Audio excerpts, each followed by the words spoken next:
That's a hamburger. Anyway, good morning, everyone. That's right. It's chocolate. Look at it. Hey, everybody. Thank you for being here. Yes. Yes. Thank you. How awesome is this, though, to be at a chocolate expo? I don't think I've ever ate so much chocolate. I've been up since Friday. Who's had chocolate already? Yeah. Of course. You guys had no idea, but everybody has to sing the Bear in the Big Blue House theme, Oh, yes, definitely. Muppet Show theme, and the Sesame Street theme. That's right. All at the same time. All at the same time. Well, we definitely want to thank the promoters of this show for Yes. having them here. So thank you for for sure. and sharing this Yeah. thing that we're having us. So thank you. Yeah. Yeah. But really, let's just start why we're here. First of all, Noel, thank you for coming out here today. Sure. Noel, by the way, is a Emmy Award director now at Sesame Street, so that's awesome, by the way. And of course, he's Bear in a Big Blue House. You can't get any better than that. So welcome. Thank you. Yes. This was great. This is wonderful. We've been here since yesterday. We've met so many wonderful people like you. We've had so much chocolate, but I'm not complaining. It's really good. And like I said, we've never been to a con that's just one thing. It's usually a pop culture. That's right, that's It right. usually has like, something like for everybody. This is chocolate. So you really know what you're getting into here. It's chocolate, people. That's right. That's it. So this has been great. So. I can't add anything to that. Just keep saying chocolate. That's it. I just keep Some saying more chocolate. chocolate. Just chocolate. Yes. Well, speaking of a chocolate, Kevin, let me ask you this. Wait, I didn't mean it that way. Oh, Okay, that's- leave now. I'm just going to leave now. Yes. So I didn't. I'm embarrassed. So let me just. I had represented Kevin just a few minutes ago. Up until now. Up until now. But, I love you, Kevin. Yes, I love you, Kevin. Anyway, Kevin, welcome. I don't know what to Thank say you. after this embarrassing moment, so I'm just going to let you handle it. I'm going to let you handle it. I embarrassed myself. Oh, no, this has been wonderful. Yeah. It's been so much fun. I'm not a huge chocolate fan. Get out! But I found some things that are good. It's going to be wonderful. They got empanadas here.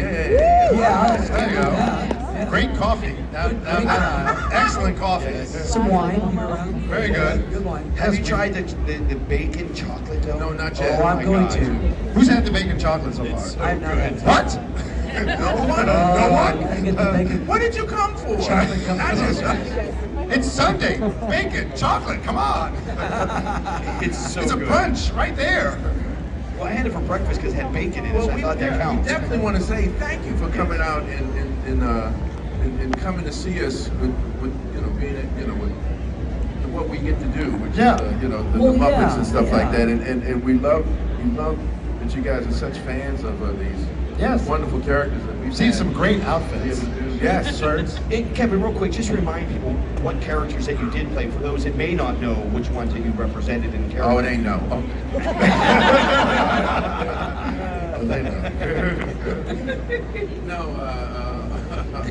From Dinosaurs, Baby Sinclair. Let's go. My favorite was the announcer for Pangea TV. Yes. Howard Handup. I really thoroughly enjoyed it. Right. If you think of the name and get the pun intended. Yeah. Hello. And it got through. It got through ABC. And then I performed on Sesame Street, Elmo, and Baby Natasha, and Hoots the Owl. Fun characters. And my favorite was Wolfgang, the seal. Yeah. He was not popular, but everybody. Oh no, remember Benny? Benny. Oh, and Betty Bunny. Benny was the bellhop. Oh, probably my favorite that you've ever done. Oh, really? Oh, I think so. Oh, Benny was great. I really wanted. It was a Grouch rabbit. I It tried was to awesome. to get Jerry Nelson's Fat Blue character with Benny, but it never happened. Oh. Yeah. Do you, No, guys but know, also- do you guys know this character from Sesame Street, Benny? I gotta get downtown. Yeah, these I gotta get to the sales. I love this squeaky teeth, which was a sound effect added in, correct? Sound effect added. That was great. Yeah. A little nasty looking. I mean, Oh, he was a small yeah. puppet. Yeah. And they literally put brown paint all over his fur to make him look even Yeah, worse. he was a Grouch rabbit. He was a Grouch rabbit. Yeah, he was a Grouch rabbit. Who became the bellhop for the furry arms. That's right. When we were around the corner, which was And a then great there's Splinter from Ninja Turtles, which is a lot of fun. Yes. We did that, shot that in Wilmington, North Carolina. We did a 1 and 2 shot in Wilmington, which was a lot of fun. And Clifford. And Clifford, wait a minute, Clifford from Muppets Tonight, Jim and Sam. Jim Henson Hour, yes, Jim Henson Hour, and then I don't know if some of you seen Happy Time Murders. Don't say it like that. Yes. Some of you have seen Happy Time Murders. Well, I did Mr. Rumbly Pants. It was a bunny, a bunny. What was the name again? They had a little trench coat on. What was the name? Bumbly Pants. Bumbly Bumbly Pants? Okay. Yeah, Mr. Bumbly Pants. And then Kyle, who ran the repair shop, car repair shop. Kyle, I got to do, which was really fun. It was fun when we shot it all in LA. So yeah. So those are my characters. Those are some of the characters. Because over the years we got to do so many with Jim and over the years. So, Yeah. you even part of the new Dark Crystal that was on Netflix. Yeah, I shot the Dark Crystal. We were there. We were in London for a year shooting 10 one-hour episodes of the prequel to Dark Crystal. And that was amazing. That was really amazing. And it was Louis Leterrier who was an amazing director. So that was a lot of fun. Who's seen it? The prequel on Netflix. It's great. It's amazing. Because what's wonderful is that they went back and did it, what would be considered old school, like very practical with the puppets and the sets. The sets were all practical, all real. Yep. Yeah, it was gorgeous. It's gorgeous to look at. It's wonderful. Yeah, Louis Leterrier did the most recent Fast and Furious. He directed the most recent one. Louis is an amazing French director. So we start, of course, now with Steve Whitmire. All of us know Steve Speaking of Whitmire. vanilla. Yes.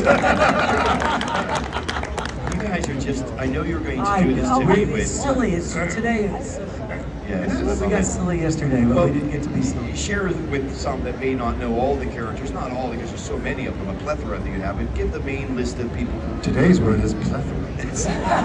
Use it in a sentence.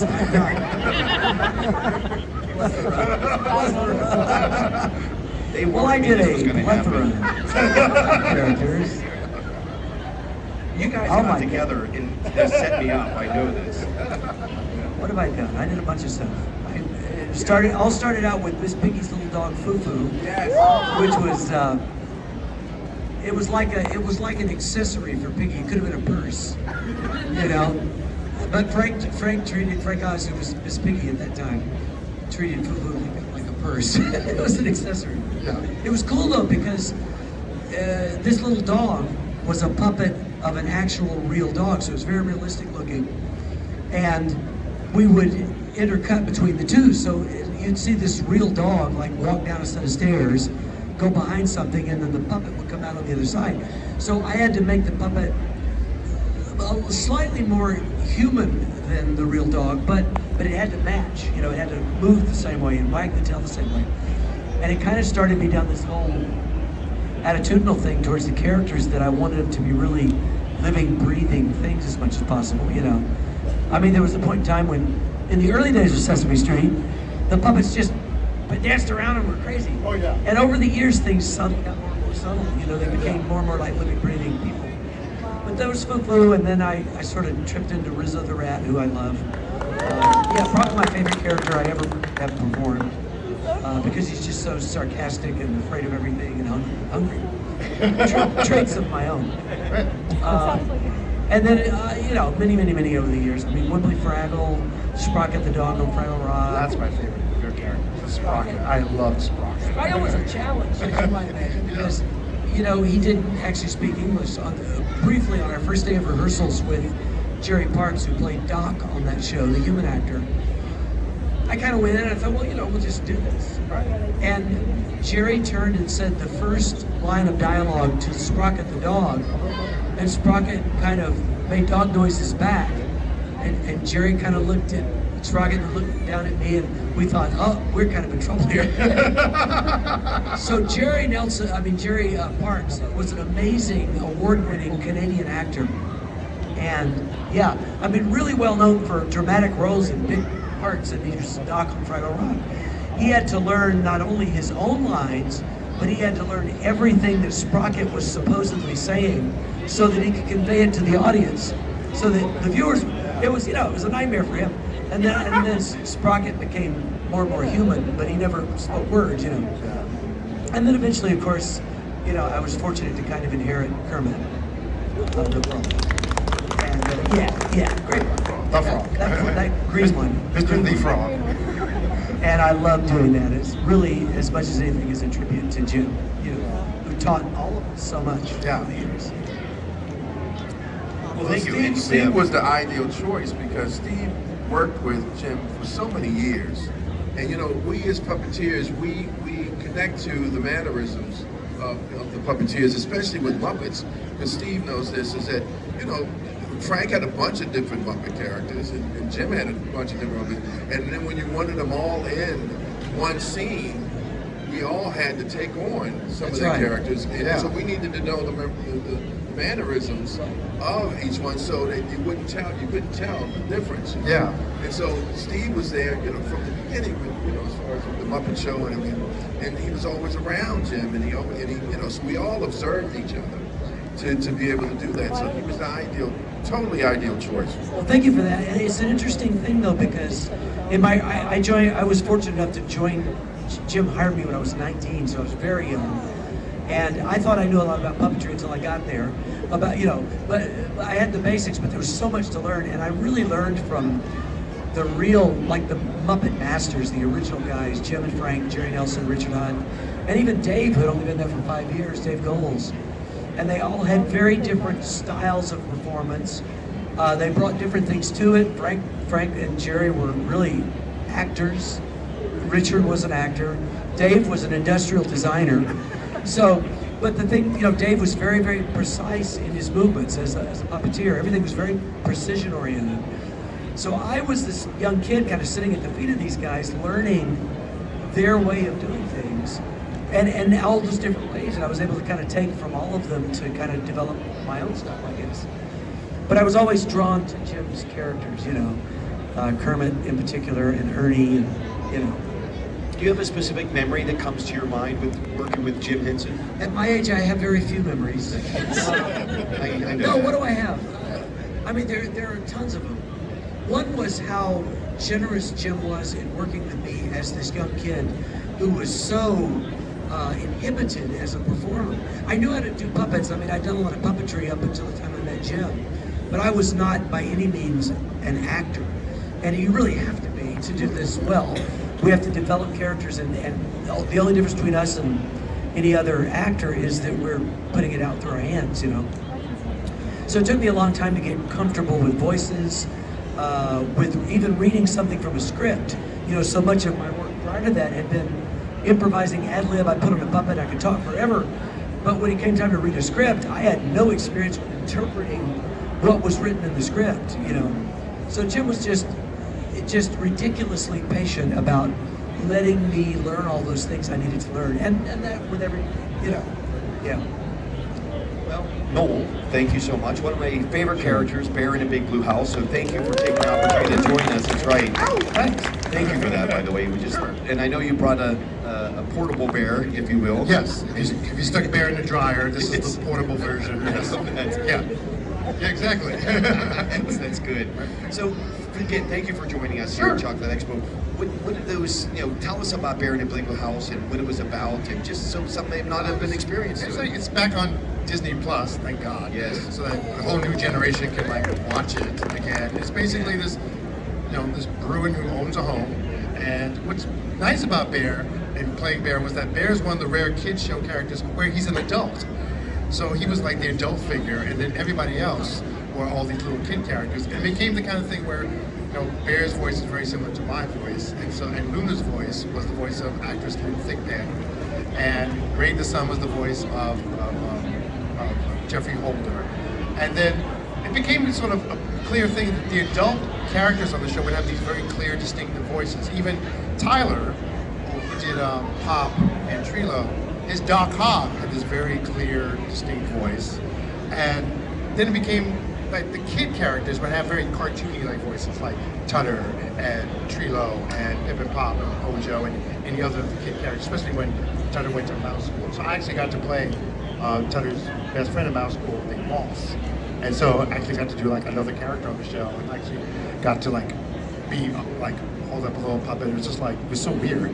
How many years was that running? It was like, we did 4 seasons. Oh, 4 seasons, wow. Yeah, by the 4th season, Mitchell Creekman, who created the show, realized that the kids who started it are starting to do more things. And so it was decided that our kid characters should start to do more things. So Trilo became more artistic, Ojo started riding a bicycle, and Right. Tutter started going to mouse school, which just happened to be in the town of Woodland Valley. So yeah, we even did a whole new opening for it because it also reflected that the 4th season, we had everything laid out, and then something happened on September 11th of that year. So that's when went back and just retooled everything. So the theme of the 4th season was about community and heroes. And heroes aren't necessarily wearing capes or athletes. They're actually the people in your life, like your parents, your Yes. neighbors, Yes. firefighters, and all that. So that's why we redid the opening, so that it showed like the entire town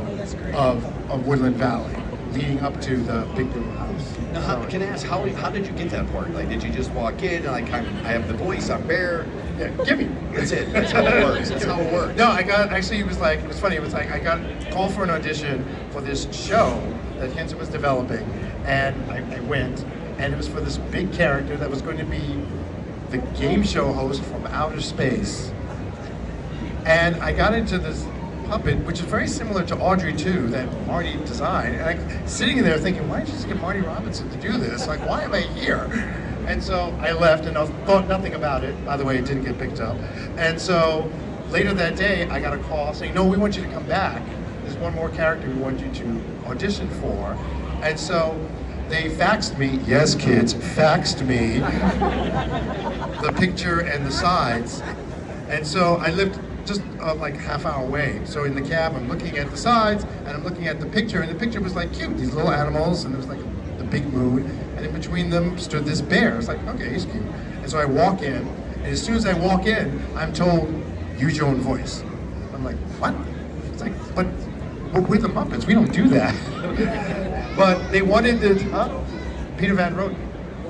Yeah, he's like, use your own voice. Because all that day they had heard people come in like, oh, I'm a big old bear. It's like, hi, welcome to the big old. They didn't want that. They wanted something that, at the time, It seems more organic. yeah, organic and more that, because the show was designed for parents and kids to sit together.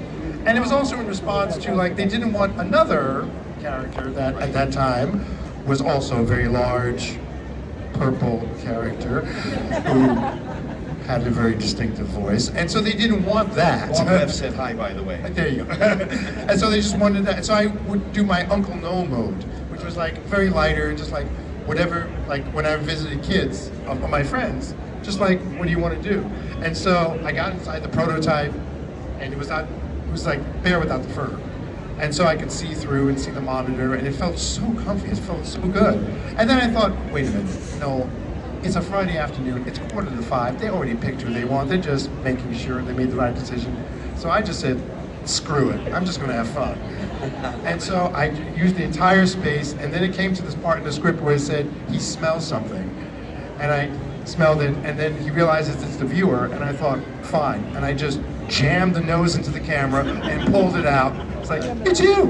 And jammed it in again. And that's very iconic. Yeah. That scene. Yeah, it's just like, and I did it, and that was it, and I never thought about it again.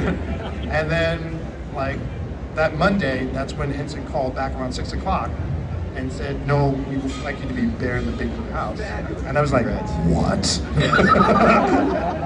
So, yeah, so pretty much like, if you ever have to do an audition, just go and have fun. Just, that's it, and never think about it again, because you never know.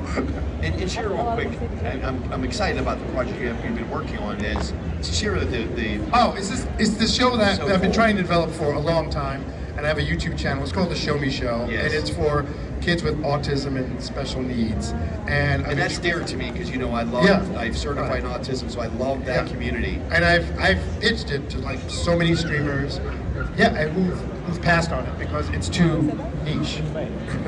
And it's like, well, what show isn't niche, really? It's a big niche. I know, exactly. Yeah, yes, it's a niche that's sort of increasing every day. So it's neat. So what I'm going to do is like sort of like rethink it again and just go back and work on the YouTube channel, because what I've learned now is if you have enough followers on YouTube, that gets the streamers' attention. And they realize now, oh, they've got numbers. We can make money now.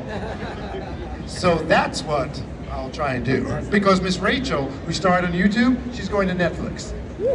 But you're also working on another project currently, the Puppeteer project, the Audrey. Oh, I'm the swing puppeteer and swing voice of Audrey 2 for Off-Broadway's Little Shop of Horrors. Got like 8 shows coming up this week. Yes. And I also have a cabaret show I'm doing in March at 54 Below. I've been following you. I know. There you go. I know where you're going. This is the infomercial part of the discussion. Today's services are brought to you by. Yes. Yeah, so been trying to keep busy. Be creative, that's the thing, just like be creative. Steve, I know we've worked together for years. Is there something that you can share with the crowd that are maybe want to be puppeteers? They want to get into this line of work. How does one even crack into being a puppeteer? Well, I'm sure we can all talk about that. Any of you three. I just love the fact that for an interview, Jim said, I never set out to be a puppeteer. And it was just like, what? Yeah. You're the reason why we're doing this. That's right. But it's the fun. I mean, my own experience with Jim may be similar. I don't know. We're all different, but we all overlap in that. Is that Jim's idea of an audition when I came in was to spend about 45 minutes with a puppet on and then spend 3 days just getting to know each other. It was far less about my abilities as a performer than did he see any potential first, but am I going to fit in with the group? That was important. And evidently he thought I would. But how do you break into this? I don't know. I always tell puppeteers who ask me this, you sort of have to decide what's behind your motivation to be a puppeteer, I think. Are you looking to work with the Muppets, or are you looking to be a puppeteer? It's not necessarily the same thing, right? I mean, we do what we do, and we're all fortunate to have been a part of the Jim Henson world. But if that weren't the case, I don't know whether I would have always still wanted to be a puppeteer because it's what I loved. I just wouldn't be sitting up here, I guess, But I encourage anyone who has a spark of interest in puppetry to choose, first of all, what type of puppetry you love, whether it's Muppet style, which is so popular, but there are other kinds of puppetry, and just concentrate on bringing to life whatever it is you have to the best of your ability. Don't get tied up in the idea that, I've got to work on Sesame Street, because it may not happen. It may not happen. It might happen, but it also might not happen. Yeah. But enjoy it. Yeah, when people ask me, how can I become a puppeteer? And I always say, do you want to be a puppeteer or do you want to be a Muppeteer? Yeah. Because you just want to be on Sesame Street and the Muppet Show, which is fine. Who doesn't? I mean, Right. But if you want to be a puppeteer, that's different. So I say, check the Puppeteers of America, check to see if there's a local chapter of that, check to see if there's a theater community nearby that has puppetry in it. So if you want to be a puppeteer, also there's more resources now you can look up on the internet, like Google, YouTube, still TikTok, so you can look and just see things and see good puppetry and all that. But it's always interesting, seeing the early seasons of Sesame Street, season 1, watching Jim and Frank, Ernie and Bert. Oh yeah. In terms of manipulation, it is not polished. It's pretty bad. Yeah. But by a later standards. Oh yeah. But in terms of character, it is solid. It's you can watch because you know Bert and you know Ernie, and it's and as they did it, because they did it every day, so they just got better and better and better. Right. But the characters were set from the get-go, which is amazing. Kevin, what's any input as well? Because I know you have so much talent. I talked about it yesterday that Yes. I was watching Sesame to learn how to build the puppets. Wanted to see why don't I see a seam or anything, And so I was building my own puppets and I was watching what Jim was doing, but it wasn't that I wanted to be a Muppeteer or puppeteer. I did like to work with them, but it was more of what I could do vocally. Right. I incorporated puppets into my schooling, in any way I could. I was doing church I was, doing puppets for church and in schools and. This is where you and I used to say our stories are so identical Yes. that we're actually brothers. Yes, we're joined by the soul of our feet. Right, yeah. But I was just constantly, building puppets and trying to perform them, and then I started doing it locally at the different city fairs and fairs in Baltimore, and then lo and behold, Stu Kerr, who was this wonderful weatherman at Channel 2, he was starting to do a new children's program, and he asked my mom and dad, could I come up and audition for him, and I did. And so that's the start. He was really good friends with Bob Keeshan. Some of you know Bob Keeshan from Captain Kangaroo, so he got me to do Captain Kangaroo, and then from there I got into meeting Herman Love, who was one of the wonderful designers and builders of Snuffy and Big Bird, and he then had me meet Jim Henson at Sesame Street. So it was a continuation of that. But it started with, again, you got to start with just your passion for it. Yeah. And really, I mean, if you can, start with building your own puppet. Really start with that, because then that gets your imagination going. You start to think about voices. All of that is incorporated. Jim was really surprised once I got up to meeting him, how much I did, how much I knew. And that was because of all the support that I had locally, from Stu Kerr to, and I learned a lot from Stu Kerr, just, doing it locally. That he was really, Stu didn't know. Stu never met with work with Jim Henson. It was just, we were all just playing it by ear and creating it. So It's kind of what you're saying is an important thing, though. The idea of starting to build your characters, even if you're not good at it, because really, if you think about it, you're emulating exactly what Jim did. He started out building puppets and thinking about who they were as he was building them. It's really a good exercise. As you're building your puppet, you're thinking about how it might sound, how it might act, things it might say. And the voice could just be like your voice, slightly lighter or slightly lower, or your grandmother's voice or your neighbor's. It doesn't have to be anything too. Don't overthink it. Right. Yeah. Just listen to people. Like Carol's great story about trying to think of a voice for Oscar. Carol Spinney, who performed the Big Bird in Oscar. On the way to the studio, he had a cab driver who had this kind of voice, and it just stuck with Carol. So when he got to the studio, he put Oscar, and he just did that voice. So just a weird question from myself. There is no weird question. Well, Look at for me us. it will be. Oh, I don't know. It's Tim. There might That's be. right. You A little guys- red monster, a frog, and a guy who was a bear. Come on. There is no weird question. I have worked with you guys for years, but one of the questions I don't think I've ever asked, maybe you can't answer it, have you taken anything from this set that is at home? Yes. I mean, come on, Yes. I want to know. Oh yeah, I did. It's like in the Big Blue House in the living room. There's this bust of Yes. a bear, and on the first day, I went in and I flipped it over and I wrote my name. I wrote "Property of Noel Macneal," and I put it back on the shelf. And the last day, when they called "That's a wrap," I went to the bookshelf and took it under my arm and walked off. And I still have it. Yes. Steve? I can't think of. I'm sure I have. I can't think of anything offhand. There are a number of times when, like when we did the Great Muppet Caper film. Yes. There were a Love lot that. of fashion models in that film. You may remember. They had beautiful clothing, and I know that they were kind of giving it away. And my wife got a bunch of the jewelry, and I mean it was fake jewelry, but it was pretty. The outfits and things. This is a weird one. Did any of you ever see? We all know you. Did any of you ever see a special called the Fantastic Miss Piggy Special? Way back. It's on YouTube now.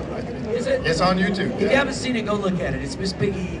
It's back in the '80s, trying to do her own television special.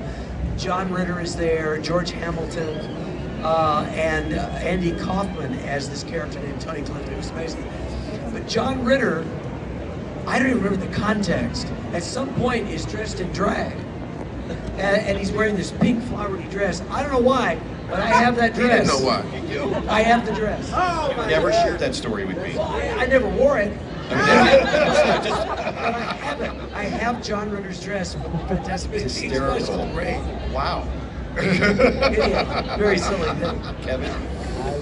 Top that. Yes. There's certain things, and I know that we know this because even Tim knows, there's sacred things that you want from Carol Spinney. Carol is so important in Sesame. So I have a feather that he's given me. Yes. He is an amazing illustrator. He wanted to be a Disney animator, you know, and every year he would do personal drawings for all, you know, Yes. for all, every season. I mean, and he would give that out as Christmas gifts. So that was great. I mean, it gives me chills. And Deborah, his wife, is still continuing in that legacy. Yeah. Right. But I think that the one thing that I kept, because those were the things that were sacred to me with Sesame, is when we did Elmo and Grouchland.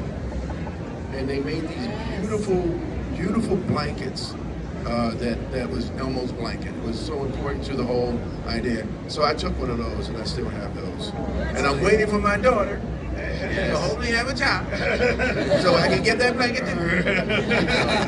So that's a sacred thing. It was really very sweet, and it was very important to that movie, that blanket. So we had a bunch of them, so I got to take one. Please. Because I just thought of a couple of mine.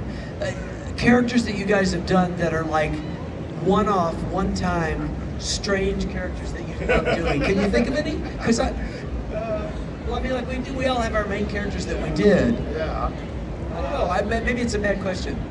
No, it's great. Again, Howard Hand Up Me is one for me. You know, and also Benny is one. I've never, always had, like, Benny was the most nastiest, grouchiest When you mentioned Elmo and Grouchland, it reminded me of the Stuckweed. That was great. That Steve song. Whitmire performed the Stuckweed. I loved it. And Elmo, we got to do a song together. Yeah. Wonderful. Oh, it was just the best. And it was a beautiful puppet too. Great puppet and just a weird character. And never got to do it again. That was one time. It wasn't.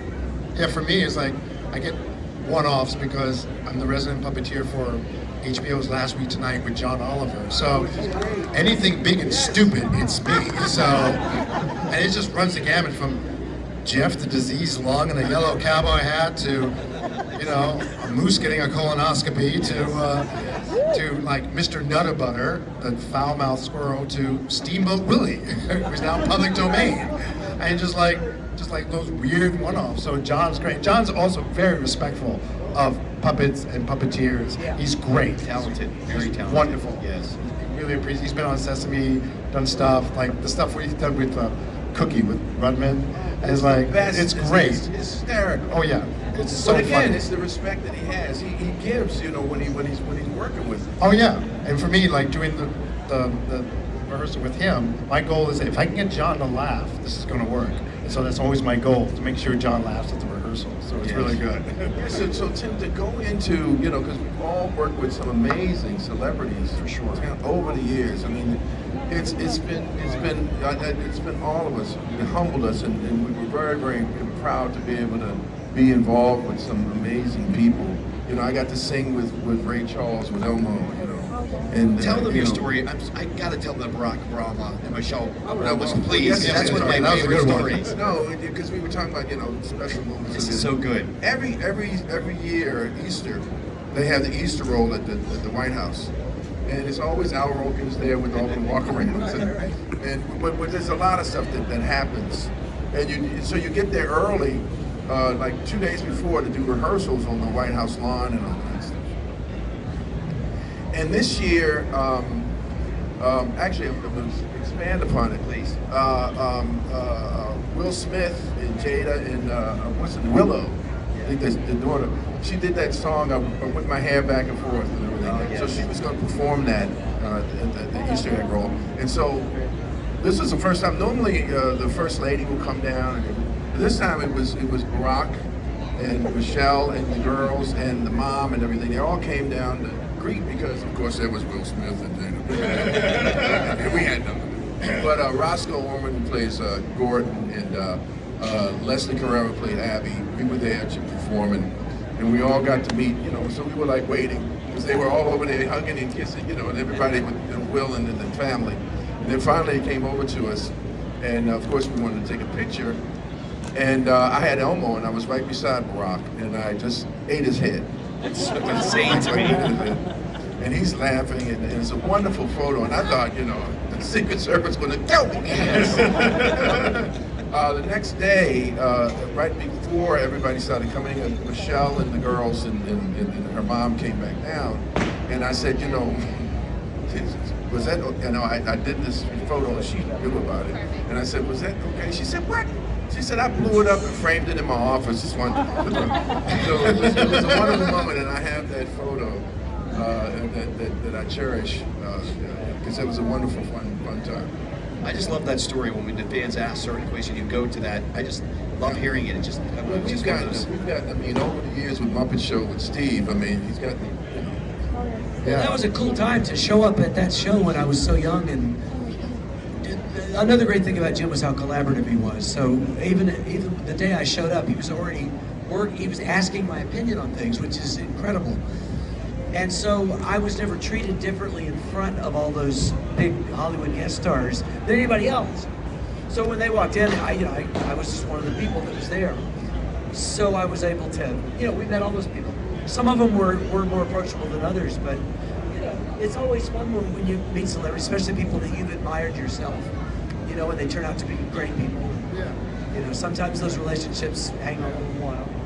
Yeah, it was great. Like, luckily with Bear, because he's an adult character, so I got to go on like Hollywood Squares. Yeah, so you've been on it too. Those are my favorite And episodes. it's like it's great, like having like these celebrities like. They're non-scripted for the Hollywood Square. Oh yeah, right? yeah. Non-scripted. You come up with your own jokes. I Yeah. came up Or with sometimes jokes. they give you jokes too. Oh, they do? Half the time we don't use them. Oh, Right, right. But some of the way it's laid out, like the first 2 rounds, like you could joke. They encourage you to bluff, so that. Oh, people- yes. But then by the third one, just like you either know it or you don't. Yes. But you came up with your own jokes, like they asked like Bear. So I came up with the joke like, Bear, a lot of rats can do this more than a camel. Do what? And Bear said, stay in law school. Yeah. Yeah, so things like that. But then I got to meet a recent picture of like Bear and like Macho Man Randy Savage, who was great. I did a promo with Bear with Susan Lucci, where she's sitting on Bear's lap, and Bear's saying, Tutter, hit the VCR, record. Yeah, and they were great. It was like this wonderful. You just like depending upon the celebrities, like they're just as happy to meet you as you are Right. of them. So so I've lucked out. I've never really run into somebody who was just like not into like being with the puppet or being on. I mean, if you're on Sesame Street, there's a reason why you're there. So yeah. That was wonderful as far as with Sesame. A lot of these some actors and some movie stars, they have movies that their kids can't see. Right. Yeah. Because it's adult. And what happens is they come in to Sesame Street because that's something that their child can see them on. And so it was always wonderful. And we had Johnny Cash. And what was really wonderful is we were huge fans of everybody. Right. Yeah. And so what we did for Johnny Cash is we everybody wore black. Everybody wore black. And a lot of times when we have really wonderful celebrities, we sit them on the stage, 1 through 3, Sesame Street, on the steps, and we all the crew, everybody, the cast, and everybody come in.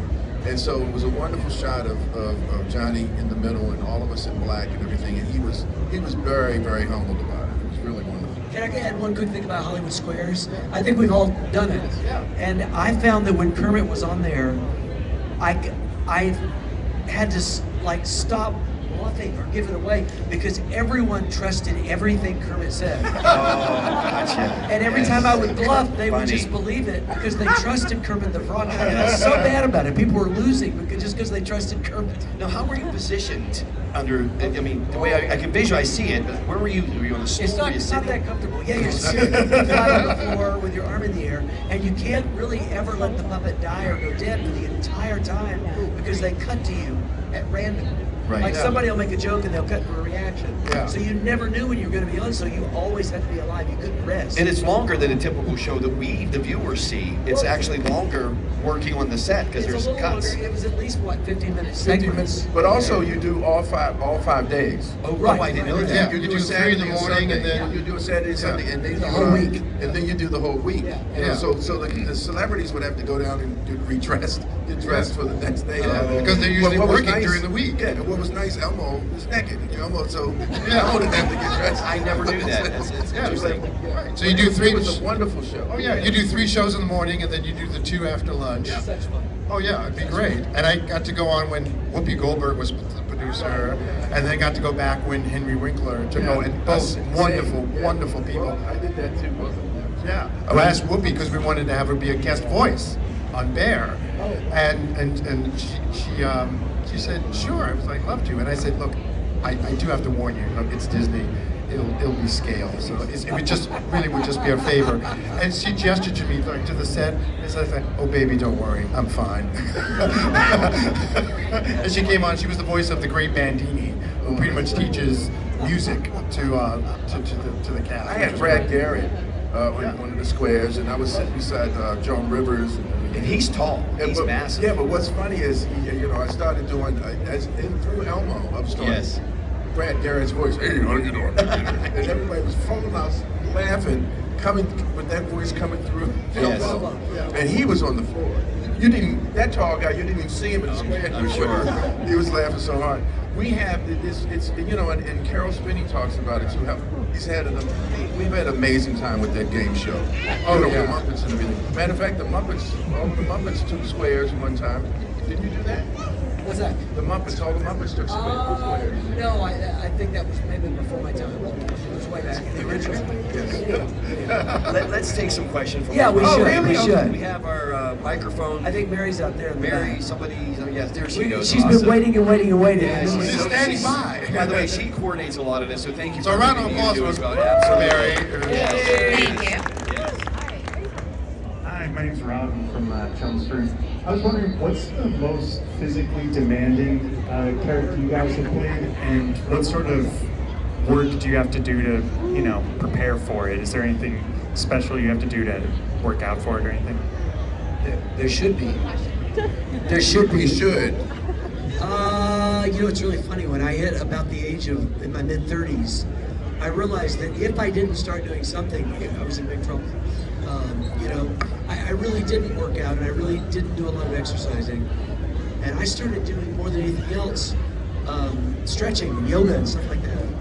And I'm way off the wagon right now. But I did that for about 15 years, and that saved me. It really saved me. It doesn't necessarily build strength, so you might do some lightweight weightlifting or heavy, whatever you want to do. But I try to stay limber is the important thing. Oh my goodness. I was, I had to do Agra.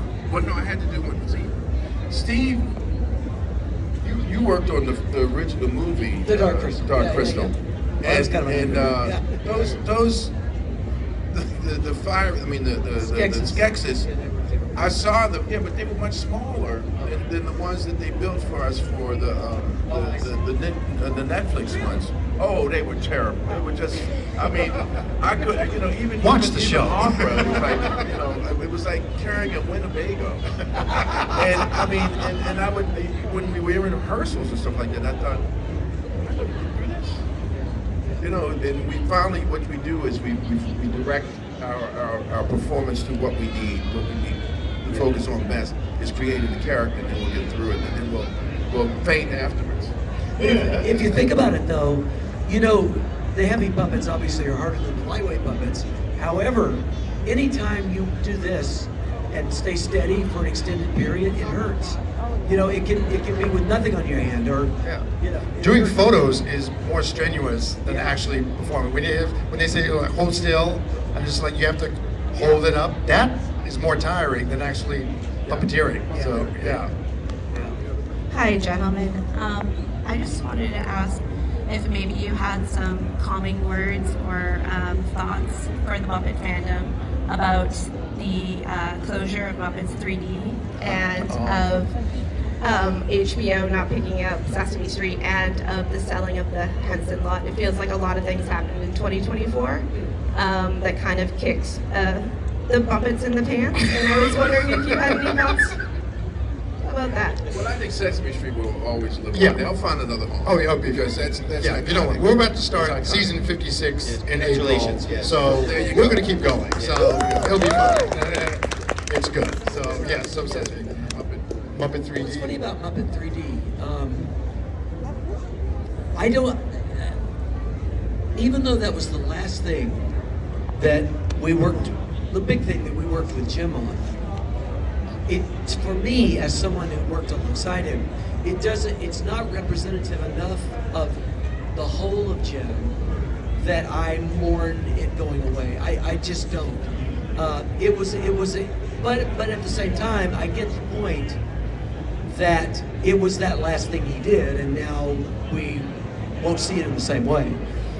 On the other hand, bouncing back and forth between perspectives, it's been there since 1990, so that's a long, long, long run.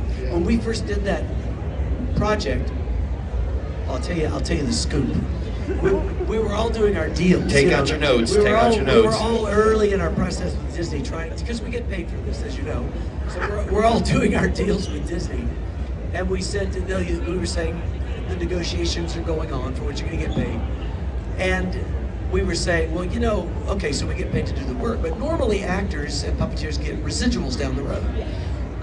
And the theme park, we were saying, well, this will go on for years, and maybe we get residuals. They can give us percentages down the road.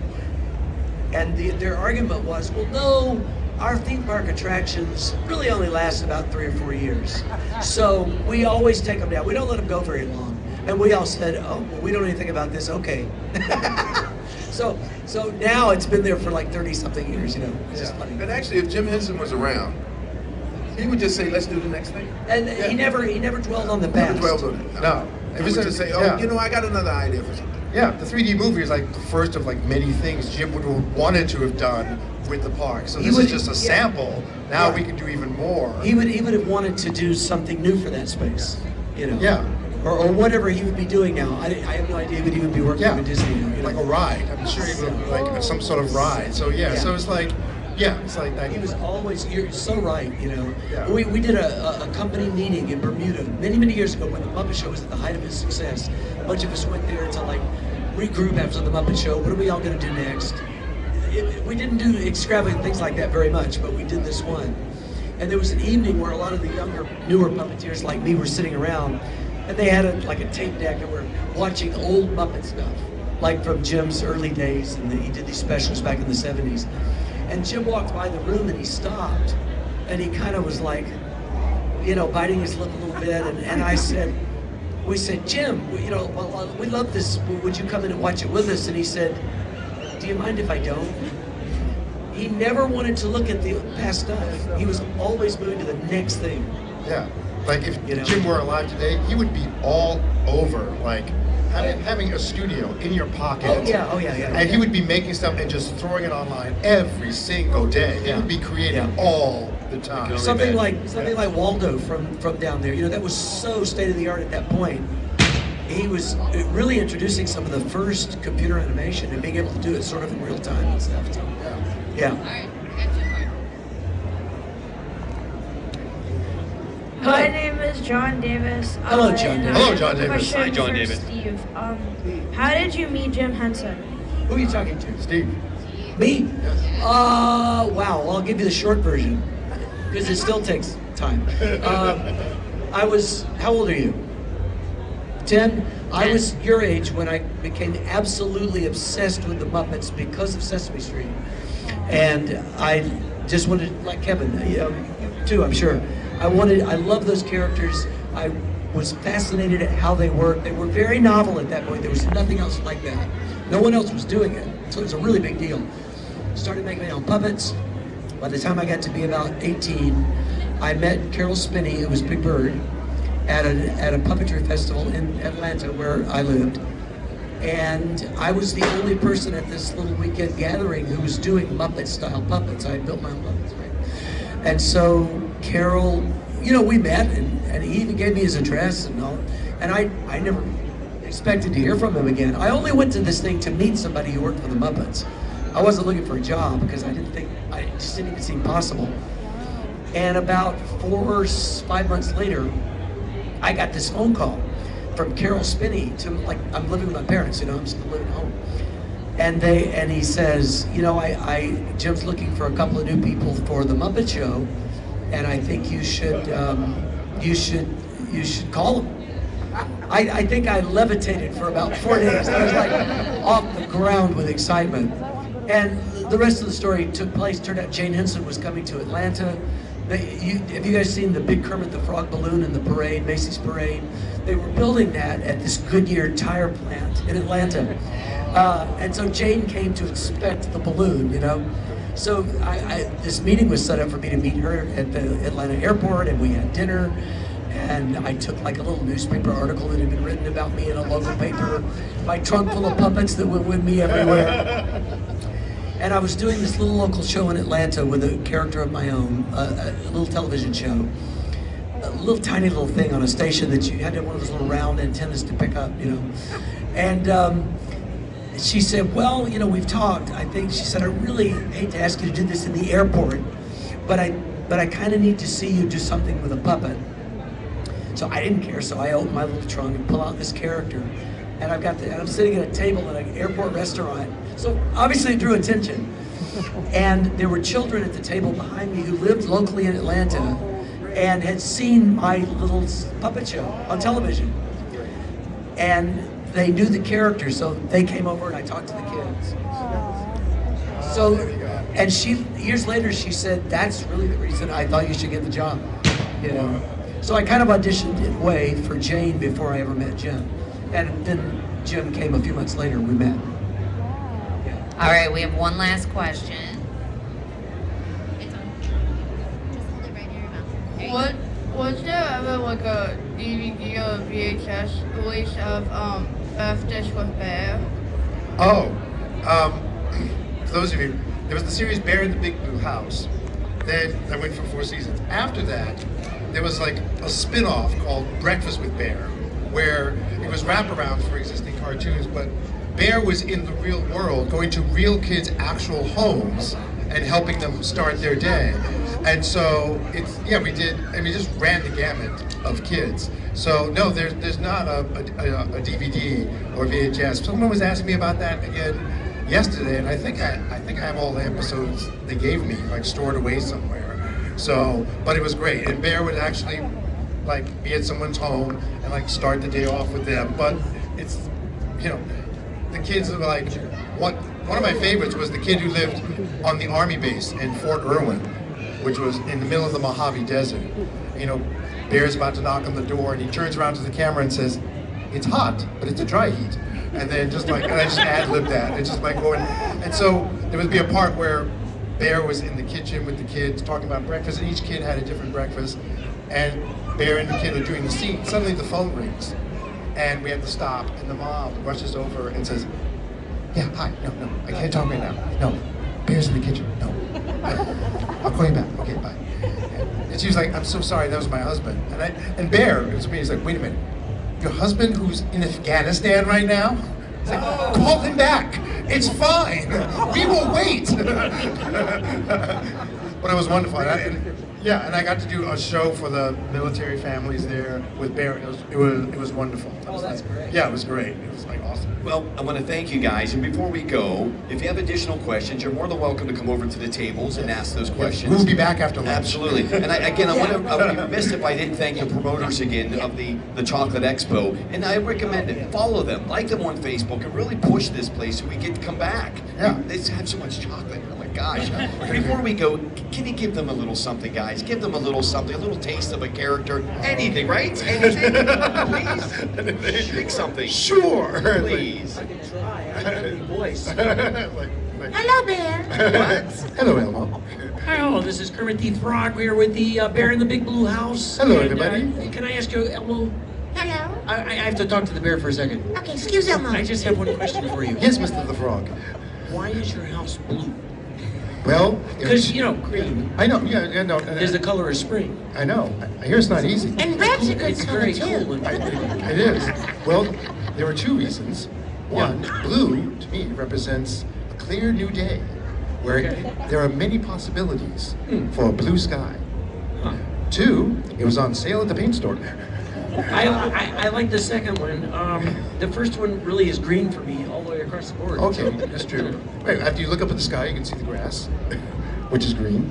Not if you're looking at the sky. You'd be seeing the sky. Oh, So you yes, have to but you look look down. down. You look I'm the down. baby, gotta love me, and I have no idea what you're talking about. Let's give a little song. Let's just end it on song. Are you kidding me? No, I'm gonna do it. Get yelled at by my clients. I know I'm done. Just say, quick, it's like, just really quick, like, goodbye, goodbye, good friends, goodbye, and tomorrow just like today.